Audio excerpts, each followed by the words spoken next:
সাইয়েদনা আবু মাহজুরা রাদিয়াল্লাহু তাআলা আনহুকে আযান শেখাচ্ছিলেন। বলেন তো বিশ্বনবীর হাতটা কোথায় ছিল? আবু মাহজুরার মাথার সামনে, এই চুলের উপরে ছিল।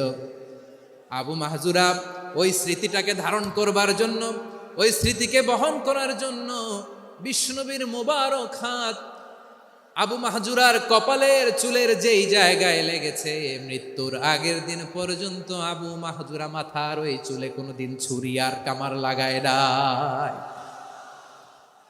সেখানে কেচি লাগায় নাই, চুলের মধ্যে খুর লাগায় নাই।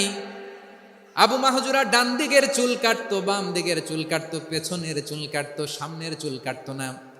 আবু মাহজুরা রাদিয়াল্লাহু তাআলা আনহুর সামনের চুলগুলো বড় হতে হতে যখন এত বড় হয়ে যায়, তিনি চুলগুলো পেঁচিয়ে মাথার মধ্যে রাখতেন। তারপরে তিনি পাগড়ি পরতেন। সবাই জিজ্ঞেস করতো, আবু মাহজুরা এটা আবার কেমন স্টাইল? দেখতে তোমারে কি বিদঘুট